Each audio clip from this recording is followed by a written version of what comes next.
Everybody, it's Andy Cloudy Mulder, your self-proclaimed metal mogul, back with some more music collection recollections.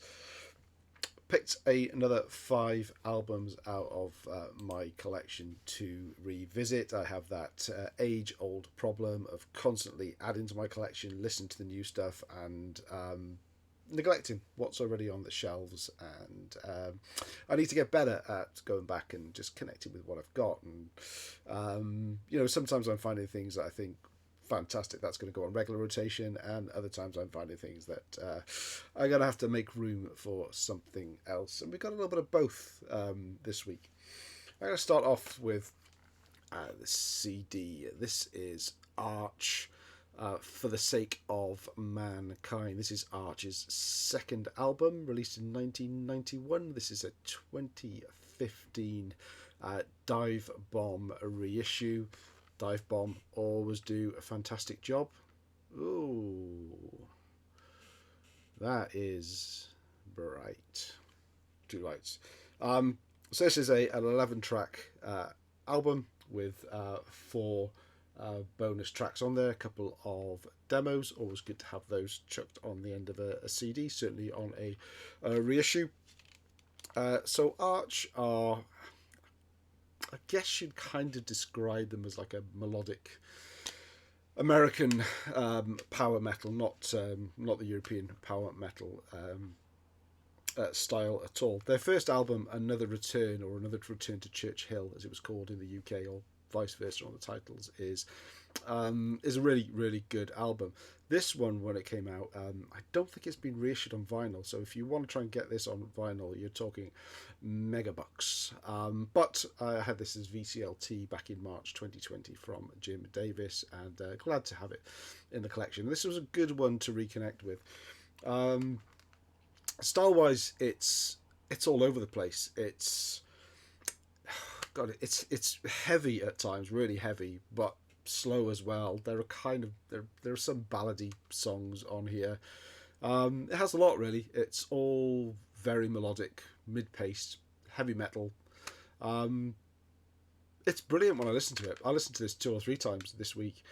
But it's one of those albums that when it's not on and you put it down, you pick it up again, I kind of struggle to remember exactly how it sounds. But then you put it on again, it all comes back. It's just not one of those ones that stays with me in my head. The vocals, I like the vocals on here. It's a little bit of a cross between kind of Bruce Dickinson, but maybe in his solo years, and Biff Byford as well. Musically, there's a lot of Iron Maiden in here, a lot of Judas Priest, a lot of Queensryche as well. I told you it was a little bit all over the place. Best songs on here: Burn Down the Bridges. I can't show you. I was going to show that again, but yeah, too bright. Burn Down the Bridges, track 3. Bit of a World War II epic romp.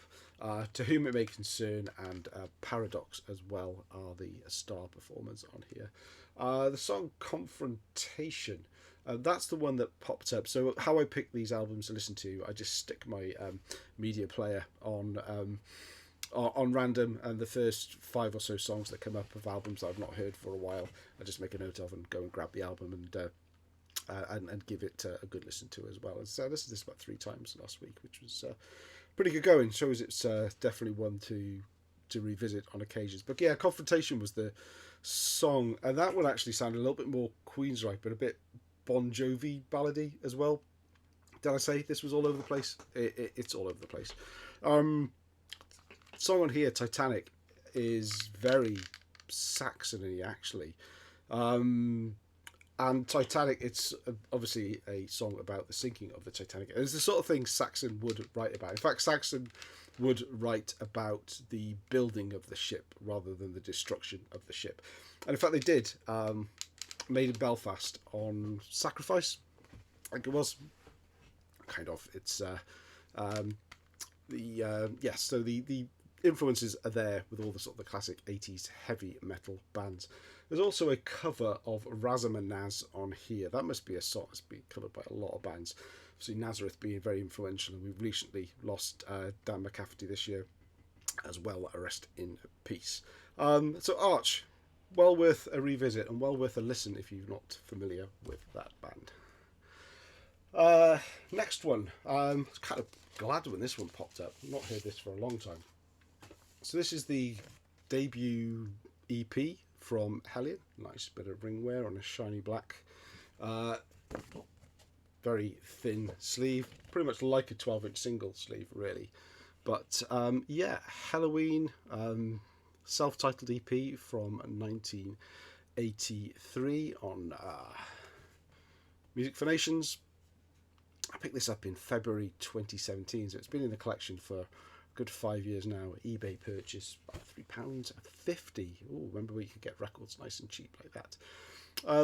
So Hellion are female-fronted. Anne Boleyn, slightly controversial figure in the band's history on vocals, but she doesn't have sort of a nice, clear lady voice. She's raspy, and she's a very, very good heavy metal voice as well. I'm doing this as well because this is one of the sort of albums that you can't help yourself putting a claw in when the singer reaches the notes. Yeah, this EP actually had a look on the Encyclopedia Metallium, and it takes a real hammering. But I love it. I think this is the UK version with 6 tracks. I think in the US it only had 4 tracks on it, and possibly one of the tracks that wasn't on the US one is Backstabber, and that is absolutely brilliant. Check out Backstabber by Hellion on YouTube, and you will no doubt thank me for it.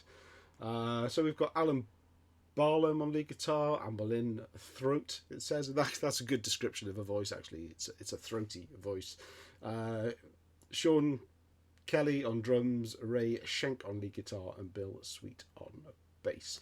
Yeah, 1983, good one to revisit. Enjoyed spinning that one, and have to show the old classic MFN label that it came on as well.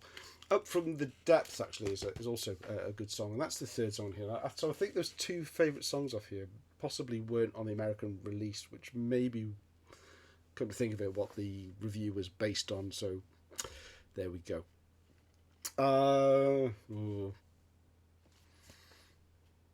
Dark Star, Reel to Reel.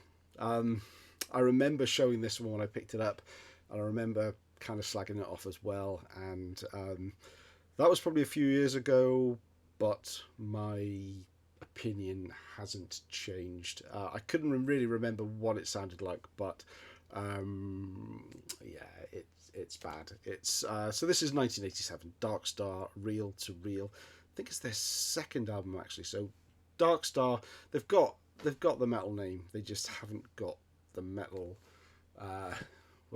image or sound.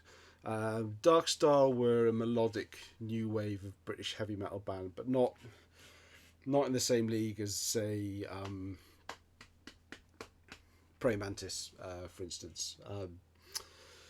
Best thing about this album is between a lot of the songs they have those little movie sound bites, and they're really good, and they build the anticipation that the song's going to be a banger, but then the song just falls flat. It's not even melodic new wave of British heavy metal. It's more sort of AOR, bordering on hard rock.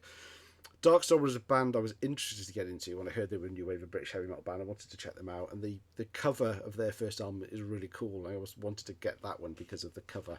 I've not bothered to pick that one up since after hearing this one. So even though this is probably about 4 or 5 years after that initial album, and that initial album is probably better, this one has put me off Dark Star for life. Yeah, Rick Staines. I think you come up with a better name. His name is probably Rick Staines actually, but Rick being short for Dick is yeah. So Dan Harrison guitars, Rick Staines on vocals, and Bob Key on guitars. There's not even a drummer in the band, but they've got they do have some musicians that they worked with. They've got Steve Atkins on drums, Dave Keats on bass. God, they haven't got a bass guitar, have they? They're not really a band at all, are they? Unless they'd completely fallen apart before this. Anyone know much about Dark Star? Do let me know in the comments. I couldn't even be bothered to look them up. had so little interest in them after listening to this album. Saxophone as well. You know, with me, saxophone. Yeah. Let's move on. So, Saracen. Now, this is a fairly newish one to the collection. I picked it up in last year, actually. I've had this for just over a year. But now, I guess the rule of this video series is that I am picking out stuff I've not heard for a while. But when it was actually Dolphin Ride, which is the most bizarre song on here, that came on as a random pick. I thought, oh, God, I know, I really want to listen to that album again. Heroes, Saints and Sinners, 1982, another melodic new wave of British heavy metal band. Obviously, this is 1982. This is still in the just off the peak of the new wave of British heavy metal. Nucleus Records, UK pressing. Again, they don't look that metal, but then again, this is a melodic hard rock metal band. They're in the new wave of British heavy metal bracket because they came out at the time, and that's what everyone was labelled with. Style-wise, yes, very melodic, very clean. The singer is not one that you would necessarily associate with metal. He doesn't have metal vocals. Stephen Bettany, his vocals are more akin to, say, Sean Harris of Diamond Head. Not exactly the same, but that clean, not really a rough rock vocal at all. Opens up with a 7-minute banger, Crusader. Great opening track. Good example of how slow melodic music can also feel heavy as well. Quite a few long songs on here, a few over 6 minutes, a few over 7 minutes actually. Bit of everything on the album: metal, keyboards, melody, lots of time changes, things going on, quite sort of involving songs. Ready to Fly is the not only the longest track on here, 8 minutes 20, but is probably the most new wave of British heavy metal worthy song on the album, and one that I would recommend you check out if you want to hear what Saracen sound like. Yeah, and Dolphin Ride, the one that drew me back into here as well, is a bizarre track. It's almost like a commercial break on the album before they dive into the long Ready to Fly and like beef up the rockiness with it again. But yeah, Dolphin Ride, also worth checking out just so you can understand what I mean. Exciting with the label. I like that Nucleus label. Very simple, very classic, very 80s. But yes, Saracen, Heroes, Saints and Fools. Another one that I was glad to revisit, even though it's not been that long since I actually heard it. And the last one I've got for you today is Spanish heavy metal, actually sung in Spanish as well. So this is Panzer and Ready to Butcher. Salves quien pueda, maybe not, but it's from 1982, and this is on Mausoleum Records.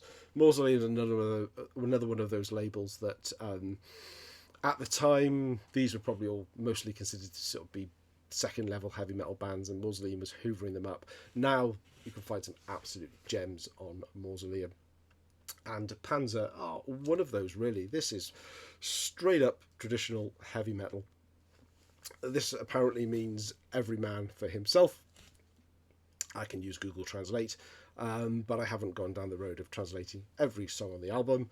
So it's sung in Spanish, and it's catchy enough to sing along to, but I don't know what I'm singing, and I'm certainly not singing the right words. Songs to check out, is it Galones de Plástico? Nope, but brilliant song. That is really catchy. That's one that I could sing along to and butcher the lyrics left, right and centre. And Subo and Askelon, again, no idea, but a really catchy song as well. Juan, Suso, Carlos, Fernando and Rafa. Panzer, every man for himself. Mausoleum, another one. Have to show the label. Love that label. Always excites me when I see that, because I can't wait to hear what's on it, and been rarely disappointed, although there have been a few clunkers on there, I have to say. There we go. That's my 5 for today. Panzer, Saracen, Darkstar, Hellion, and Arch. Let me know what you think of these picks in the comments below, or any of the albums that you like from these bands, and I will see you again soon, and I will speak to you in the comments. Thanks for watching.